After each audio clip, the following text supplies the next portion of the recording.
Welcome back to Head on Al Jazeera English. My guest this week is Victor Gao, former interpreter to the late Chinese leader Deng Xiaoping, vice president of the Center for China and Globalization in Beijing. China has upped its military spending. It's expanding its nuclear arsenal. Chinese President Xi Jinping has said that the country's military should be capable of, quote, fighting and winning wars. Victor, who do you want to fight and who do you want to win against? First of all, the Chinese military spending is the second largest in the world, but it is only a fraction of that of the United States.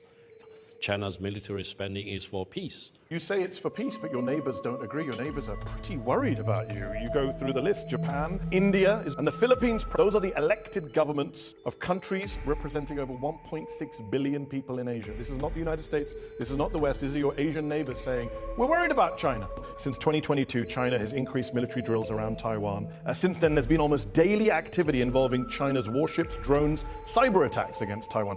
China is getting ready to invade Taiwan, isn't it?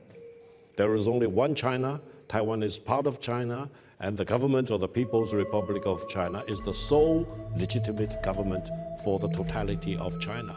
The exact status between the two sides of the Taiwan Strait is the unfinished civil war back in 1949. So ever since the beginning of the 1980s, China does not want to use a war to solve this unification problem. You don't want to use a war, but you're surrounding it with ships, drones, cyber attacks, and making lots of threats. Each time when the separatists in Taiwan want to push the edge of the envelope, they will come across more and more demonstration of the commitment of the Chinese nation to eventually achieve peaceful reunification or otherwise. Your defense minister said anyone who dares to pursue independence for Taiwan will be crushed into pieces and face destruction. Sounds like a truly peaceful guy. That's a real statement, because if the separatists really want to push the edge of the envelope with the aid of some big country, for example, which wants to use Taiwan as a proxy in its own geopolitical rivalry against China, then wait until you see what will happen. Reunification will be achieved. I'm always amused with this phrase reunification, because if it's one China, then clearly it's not one China. Clearly you're accepting by definition if you need to reunify it. They are doing their own thing. And why this obsession with Taiwan? You are a country of 3.7 million square miles, a population 60 times that of Taiwan, economy 20 times the size of Taiwan. Why are you obsessed with Taiwan? Why not just leave them be?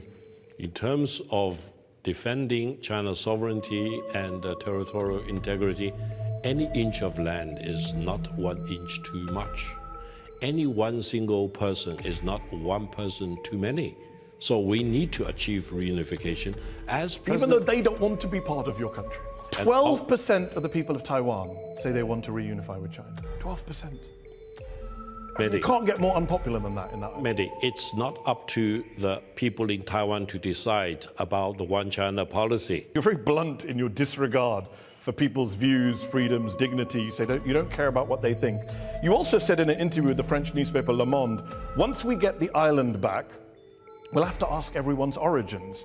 Those who have Japanese ancestry, who you basically say constitute 10% of the population, will have to pledge loyalty to reunification in writing, otherwise we'll have to help them leave. You're basically calling for the ethnic cleansing of 2.3 million people in Taiwan.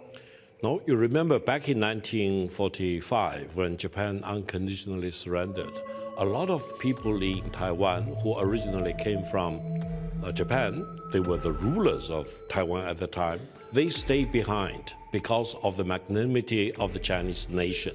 Now, several decades later, they account for about 10% of the local population in Taiwan. Now, if you really do your homework, you will realize that those die-hard Taiwanese separatists include many of these Japanese, completely baseless Chinese. But okay. Well, but you would get rid of them. You would get rid of 2.3 million people. No, after the reunification, everyone in Taiwan need to make a pledge whether they acknowledge there is only one China and Taiwan is part of China. And if they don't make that pledge, they're out. Those who pledge for the one China policy, they are local citizens. By the way, you didn't say everyone. You said of Japanese descent. That is literally ethnic. You're picking people by their ethnic heritage, making them do a loyalty test. Otherwise, they have to get out of the country they've lived in. It is not a loyalty test. Here, for example, in Britain, if you are a British citizen, you need to support the monarchy.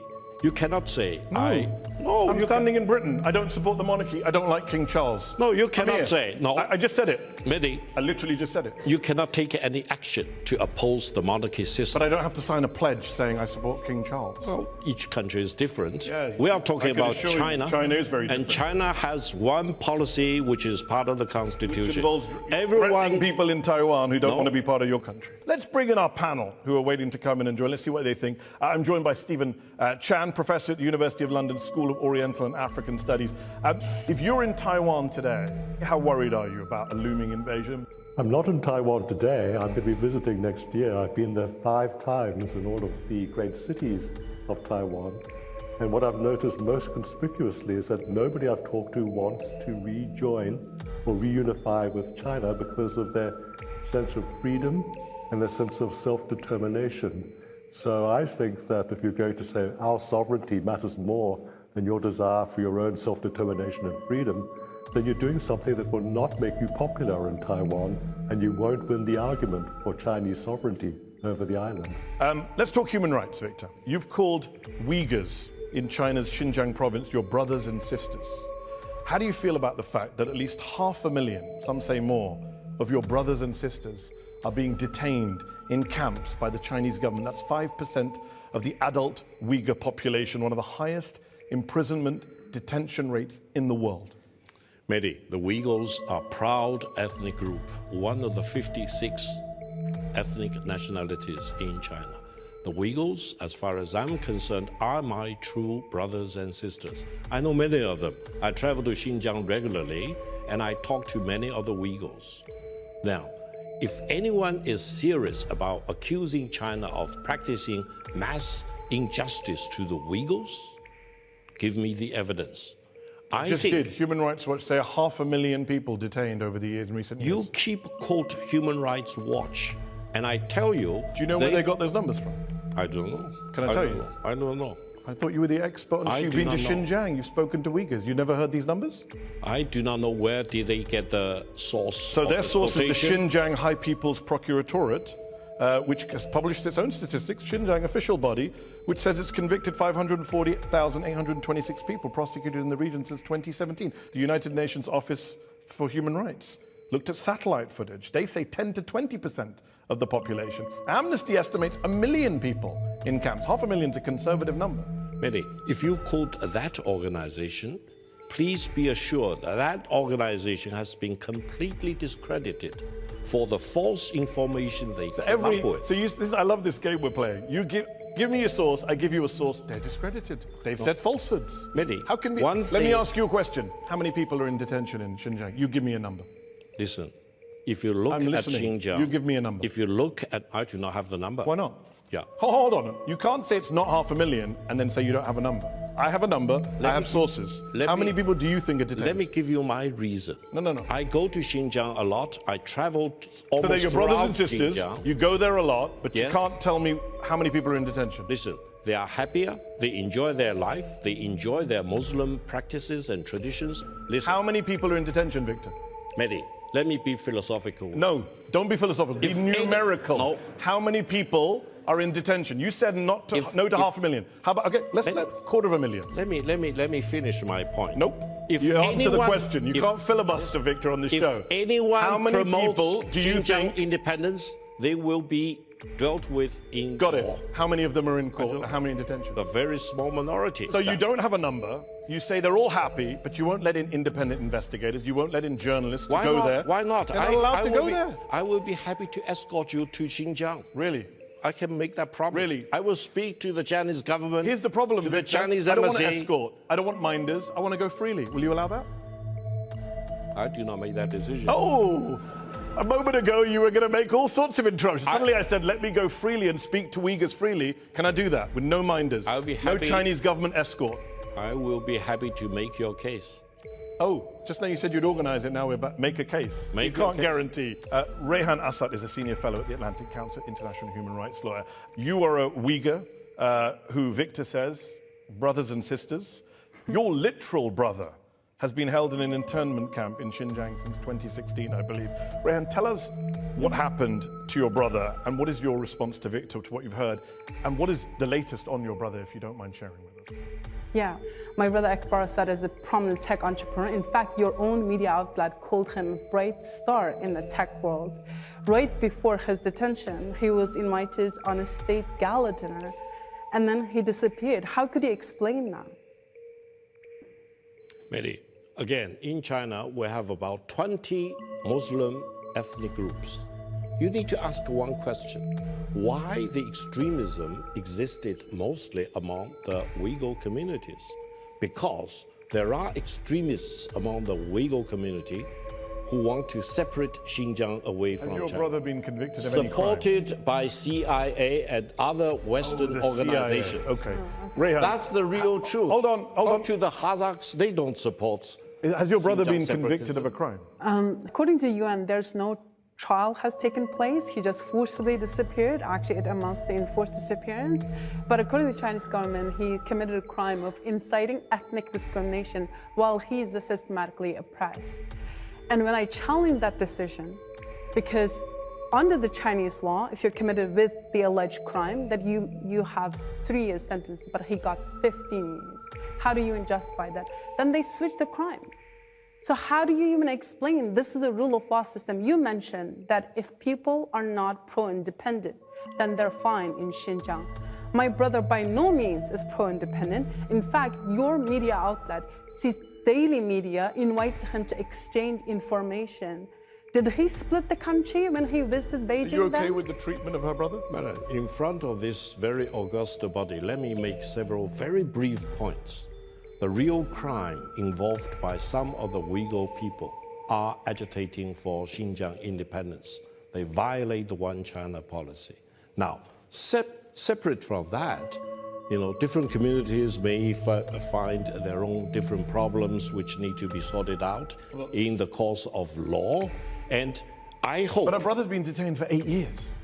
Well, I do not know the charge. I hope I can help you to really look at the case, at the accusation against him. Yeah, I hope your brother is not guilty of inciting for separatism of Xinjiang. If that is the case, then let the law take its course. Well, your media outlet called him a model citizen who is a promoter of ethnic unity in Xinjiang. Have you been able to speak to your brother or see him? No, not at all.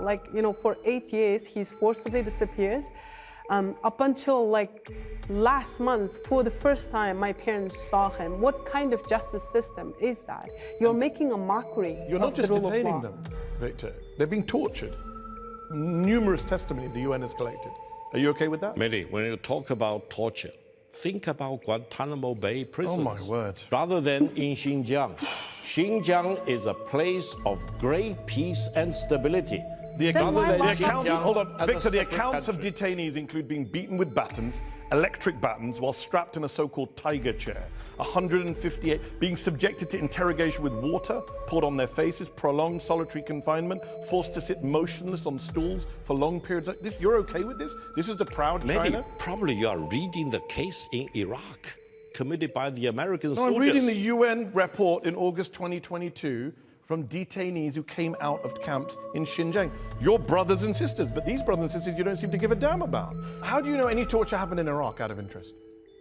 I know. How? I know for sure. How? I talked to the Iraqi ambassador in Beijing. Okay. He wept in front of me. And I'm He sure told me. Rehan's parents have wept, and you don't seem to care. And I hope you will tell your brother, be a staunch supporter of One China policy, be a proud I cannot Chinese tell him he's Uyghur, in prison. rather She than can't tell him because she can't speak to him because you deny away access, from Victor. China.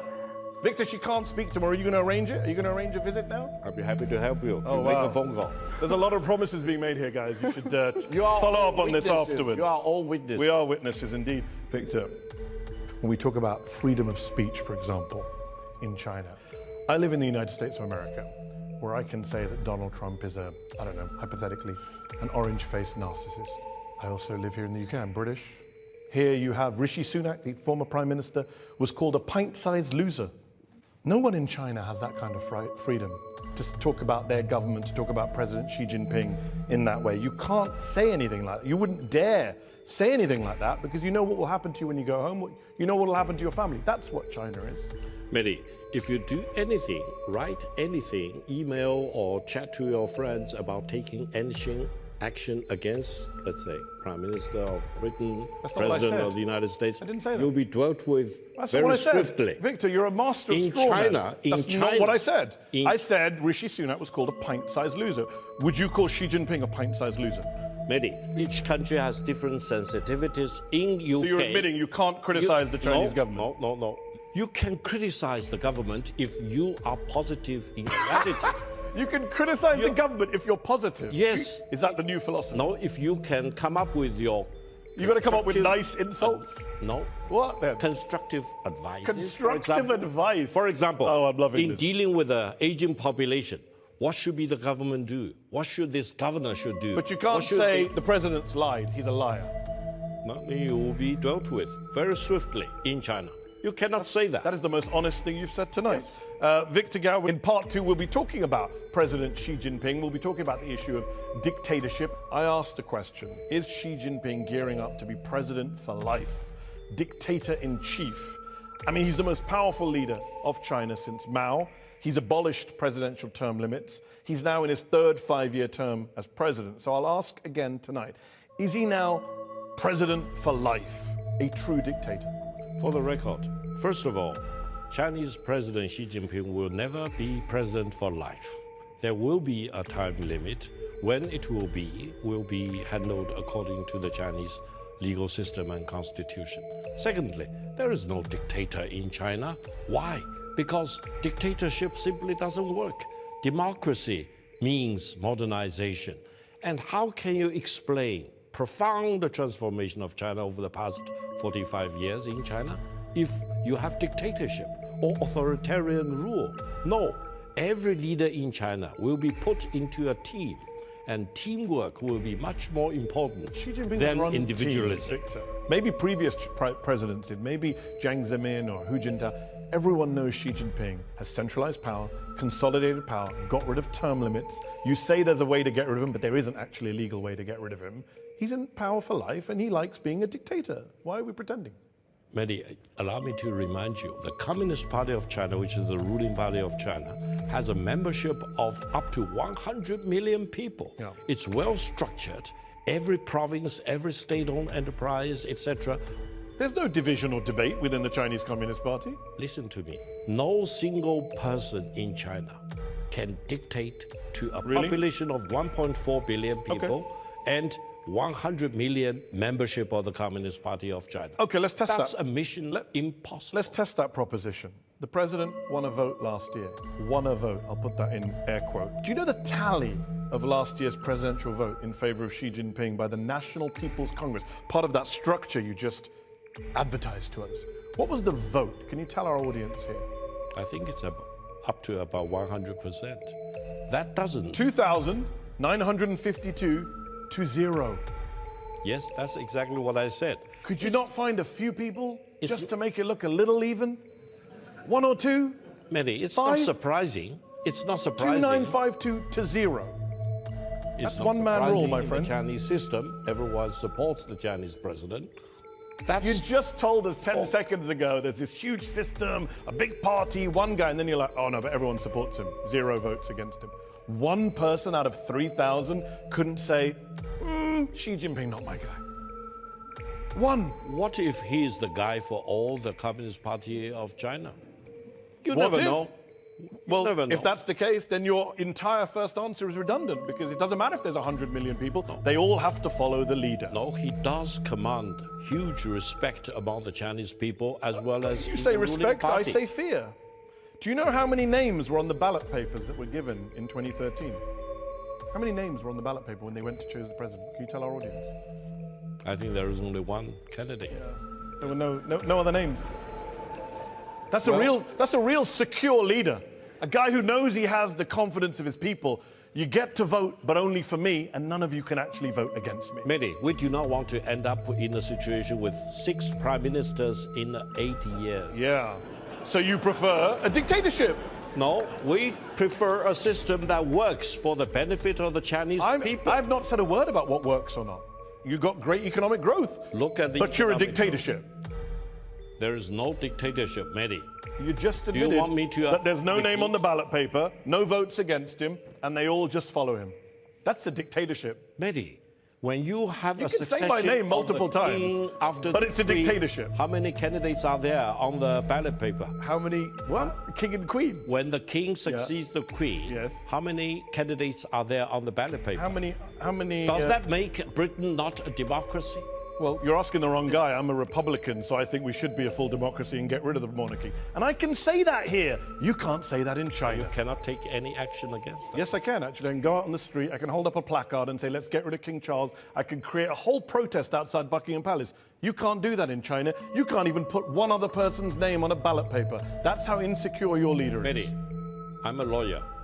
In my capacity as a lawyer, I can give you a long list of things that you cannot do regarding the monarchy here in Britain. I'm not debating that. I'm saying that we have an elected government. We get to choose. We get to swap 6 prime ministers, God help us. But we get to pick. Everyone in this room who's a citizen gets to pick. Listen, you end up with your mini budget, which But that's, bankrupt the whole an country. honest answer, Victor. But Victor, I admire that because that's an honest answer. Your answer is, it's a dictatorship that works. At least say that. No. No, you can't. You keep dodging. One minute you say, I'm not it's not a dodging. dictatorship. Then I show you it is. You say, but it's working. We've got growth. Mehdi, Pick one. Mehdi, if that is your point, I will seriously urge you to do more homework about how the Chinese system works. Okay, let's talk about the Because- Chinese system because I did a little bit of homework. A little bit of homework. It's Did you know that Xi Jinping put his name in the constitution? That's weird. well, The leader of the country put his own name in the constitution while he's president. No one's done that since Mao. None of the other Chinese presidents, not Hu Jintao, not your old boss Deng Xiaoping, none of them did it. Did they? Or am I wrong? It's wrong. Who did The it? Chinese constitution has been most frequently amended compared with any other country. Am I wrong about what I just said with my little bit of Mao's homework? name was put into the constitution. That's what I said. Deng's name was put into the Not constitution. while he was president. And Jiang Zemin's Not while name he was was put into the Not constitution. while they were sitting presidents, and you know that. Tell our crowd here. Not while they were president. They didn't do it themselves. According to my recollection, each of Not these your names recollection. were put into the constitution Not while they were sitting while presidents. the leaders were still alive. Okay, so I'm right. Mao Not while they were president. Deng I love the little slip. and- Even Donald Trump, one of the great narcissists of our time, has not proposed yet putting his name into the US Constitution. If you are the president of China, you're elected without any opponents, no names on the ballot paper, 0 votes against you, you put your name in the Constitution, 6-year-olds are taught about Xi Jinping thought in primary school. That is not just a dictatorship, that is a cult of personality. I don't think China believes in personal. So why are personality 6-year-olds cult. learning about Xi Jinping thought? I'm pretty sure no 6-year-olds learned about Liz Truss's mini budget. Victor. The Chinese system is such that once you orient the country in one direction, everyone follows the suit. Do they follow or are they ordered to follow? They don't follow out of choice. No, it's like a vehicle with 4 wheels. Here, you have 4 wheels aligned in different directions, opposing directions. In China, the 4 wheels of a car all lined up in one direction. Well, they don't. Going Well, forward. they don't, Victor. Let me give you an example. That's the Chinese way of doing it. Former Foreign Minister Qin Gang was removed from his post and has not been seen in public since June 2023. A few months later, China's Defense Minister, General Li Shangfu, disappeared from public view for months, has now been expelled from the party, accused of corruption. That's at least 2 ministers that disappeared just in the last year. To lose 1 minister might be unfortunate. To lose 2 is careless, is it not? This means China is really merciless in dealing with corruption of all kinds, even among the Your highest foreign ranks. minister and defense minister. Imagine Antony Blinken and Lloyd Austin just disappeared tomorrow. We don't know where they are. We've never seen them again.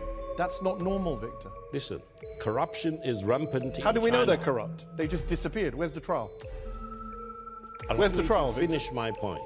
Corruption of all kinds Yep. in China need to be dealt with. So where's with the trial? Mercilessness. So where's the trial? Where's the trial of the former foreign minister? We don't even know where he is.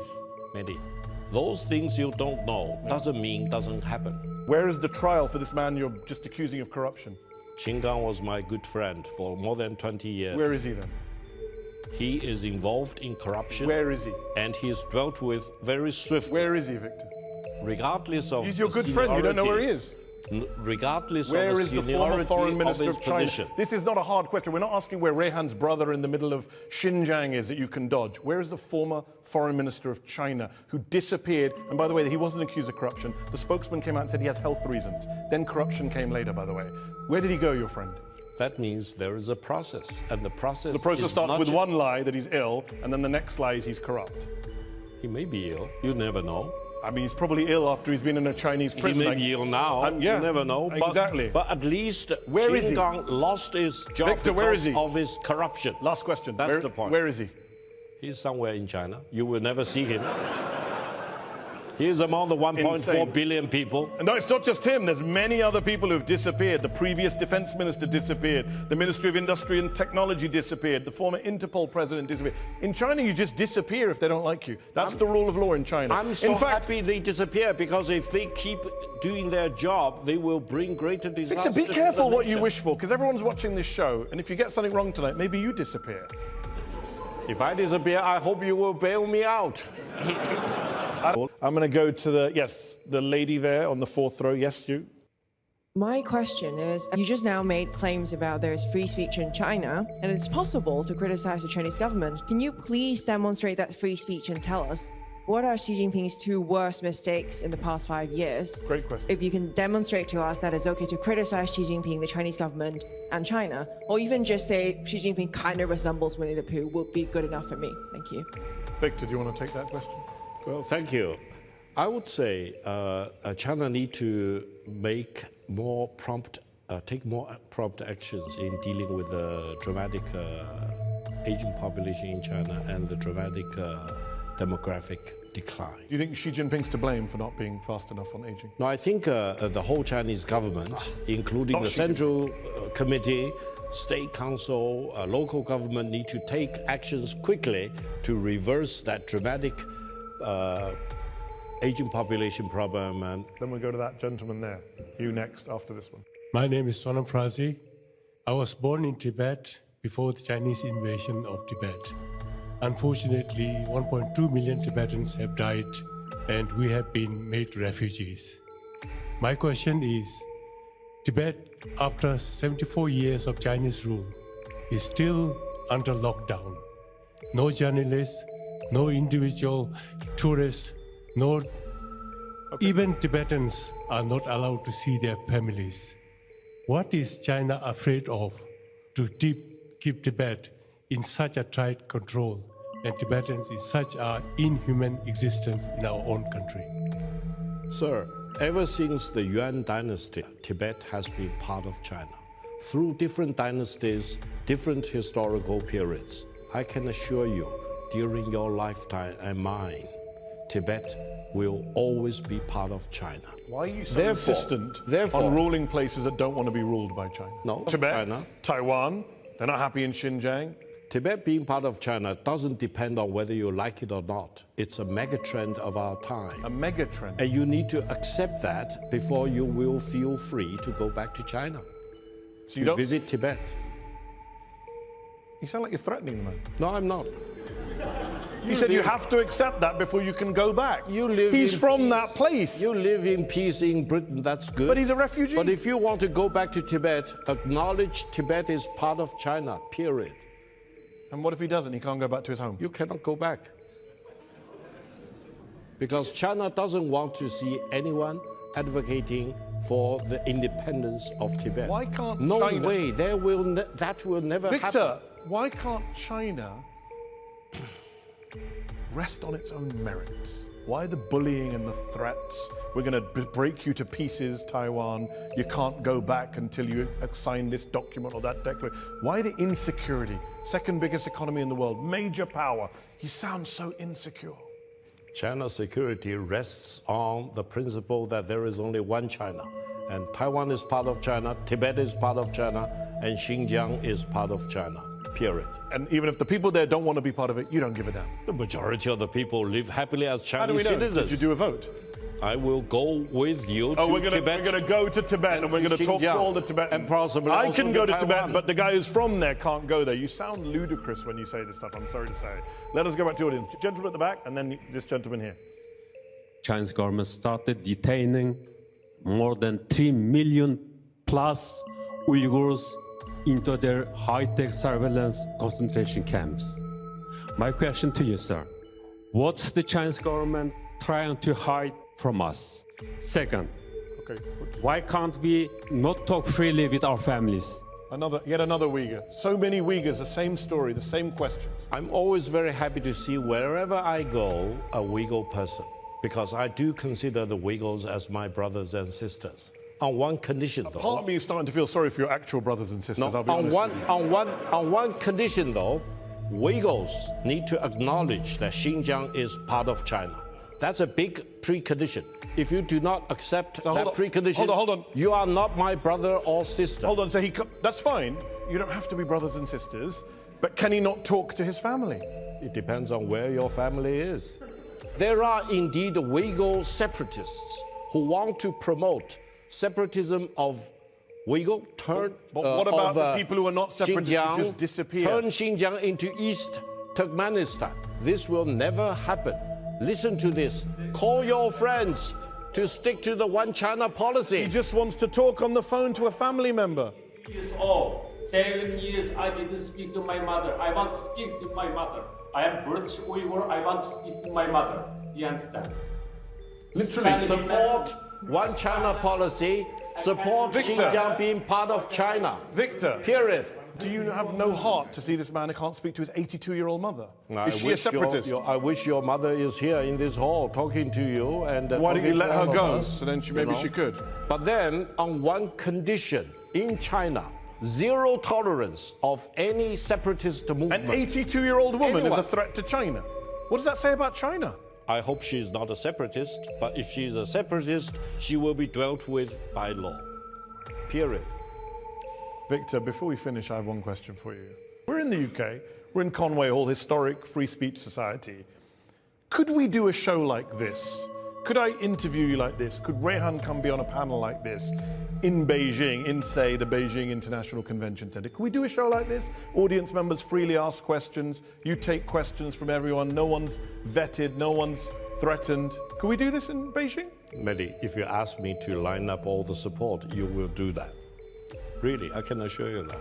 A show where every audience member gets to speak freely. No one turns up at their house afterwards. For many European countries, you do not need a visa to go to China. Pick up your luggage and buy a ticket. I'm not asking foreigners. Victor, I'm not asking foreigners to come. I'm saying could a Chinese audience turn up and ask whatever they want, criticize Xi Jinping, criticize the government, ask you questions, talk about Uyghurs. Could you do it in Beijing? Mehdi, in China, don't criticize our president. So we couldn't do this. Unless you have I'm glad you answered the question. A very positive, constructive proposal to make.